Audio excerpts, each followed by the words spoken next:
Jeans అనేది అది పుట్టుకకు సంబంధించింది.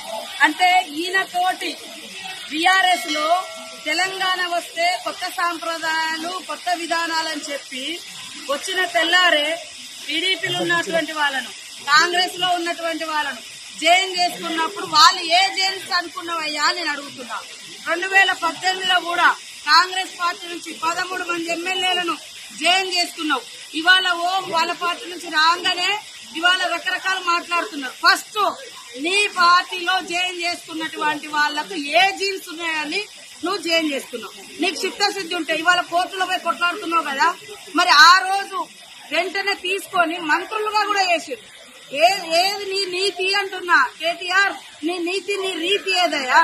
ఆ రోజు తలసాని శ్రీనివాస్ యాదవ్ ను సబితా ఇంద్రారెడ్డిని తీసుకొని ఎమ్మెల్యేలుగా తీసుకొని అదే గవర్నర్ దగ్గర తీసుకుపోయి అత్యంత నీచంగా హేయంగా నువ్వు మంత్రి పదవులు కూడా ఇచ్చి రాజ్యాంగాన్ని ఉల్లంఘించిన నువ్వు ఇవాళ రాజ్యాంగ ధర్మాసనం కాడిపోయేటువంటి అర్హత నీకుందా? ఫస్ట్ ఇప్పటికైనా నేను సవాల్ చేస్తున్నా. మా పార్టీలోకి వచ్చినటువంటి ఎమ్మెల్యేలు నువ్వు అంటున్నావు కదా, దానికి పునాదిగా నువ్వు కొత్త రాష్ట్రంలో మొత్తం 2014లో 2018లో ఎవరున్నా కూడా పాపం సర్పంచులున్నా, ఎంపీటీసీలున్నా, జెడ్పీటీసీలున్నా, ఎమ్మెల్యేలున్నా, ఎంపీలున్నా అందరినీ భయపెట్టి బలవంతం చేసి రకరకాలుగా తీసుకొని అలాంటి మార్పిళ్లకు శ్రీకారం కొత్త తెలంగాణ చుట్టింది నువ్వు. నీకు రాజ్యాంగం మీద గౌరవం ఉంది. ఇన్నో పోయినంటే మరి నీ పార్టీలో ఉన్న ఒక్కరిని కూడా ఎందుకు నువ్వు రాజీనామా చేసి మళ్ళీ ఎలక్షన్కి రాలే? ఇవాళ డిమాండ్ చేస్తా ఉన్నావు. అదే కాకుండా ఇప్పటికి మీరు సవాల్ చేస్తున్నావు. మీ పార్టీలో ఇతర పార్టీ నుంచి వచ్చిన వాళ్ళు ఇప్పుడు కూడా గెలిచిన్నారు, వాళ్ళని కూడా రాజీనామా చేయించి ఆ రోజు మా పార్టీ నుంచి వచ్చిన వాళ్ళు సబితా ఇంద్రారెడ్డి గాని, సుధీర్ రెడ్డి గాని, లేకుంటే ఇతర టీడీపీ నుంచి వచ్చిన తలసాని శ్రీనివాస్ యాదవ్ గాని మళ్ళా ఇప్పుడు ఎమ్మెల్యేలు ఉన్నారు కదా, ఆ రోజు వాళ్ళు రాజీనామా చేయకుండా మీ పార్టీలకు వచ్చారు కదా. మీ పార్టీలకు ఈ రోజు రాజీనామా చేయించి అప్పుడు మా దాంట్లోకి వచ్చిన వాళ్ళు అడిగితే జనం హర్షిస్తారు. కానీ నీకో నీతి మందికో నీకరణం ఇది ఎవరు కూడా హర్షించరు. కాబట్టి ఆ యూట్యూబ్లు పెట్టుకొని చూపించుకున్నంత మాత్రాన ఎవరు ఏదో పేడి ఆర్టిస్టులతో మాట్లాడిస్తే అది కాదు. కాబట్టి ప్రజలకు తెలుసు నువ్వేం మాట్లాడి, నువ్వు 10 ఏళ్ళు అధికారంలో నువ్వేం చేసినావు పబ్లిక్ తెలుసు. కాబట్టి అది మర్చిపోయి ఇతరులను ప్రశ్నించే నైతిక అర్హత నీకు లేదు. అర్థమైతే జీన్స్ అనేది అది పుట్టుకకు సంబంధించింది.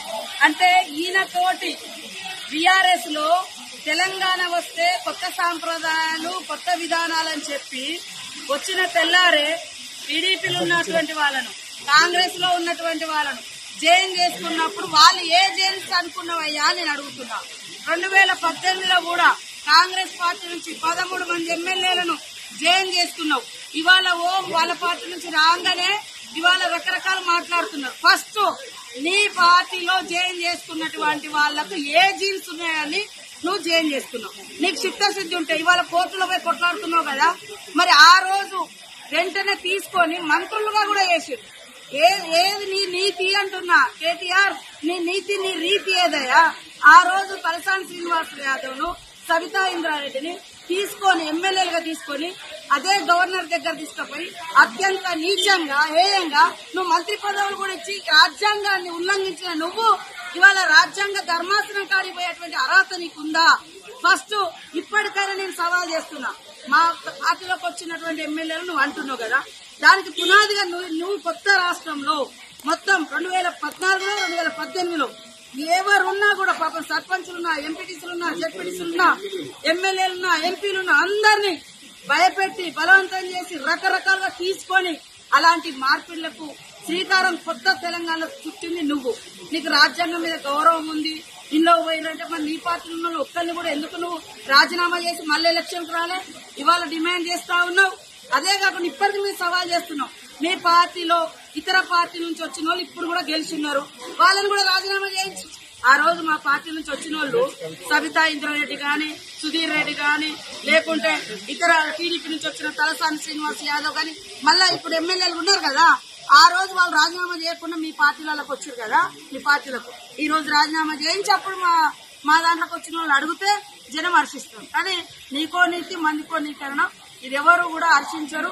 కాబట్టి ఆ యూట్యూబ్లు పెట్టుకొని చూపించుకున్నంత మాత్రాన ఎవరు ఏదో పేడి ఆర్టిస్టులతో మాట్లాడిస్తే అది కాదు. కాబట్టి ప్రజలకు తెలుసు నువ్వేం మాట్లాడి, నువ్వు 10 ఏళ్ళు అధికారంలో నువ్వేం చేసినావు పబ్లిక్ తెలుసు. కాబట్టి అది మర్చిపోయి ఇతరులను ప్రశ్నించే నైతిక అర్హత నీకు లేదు.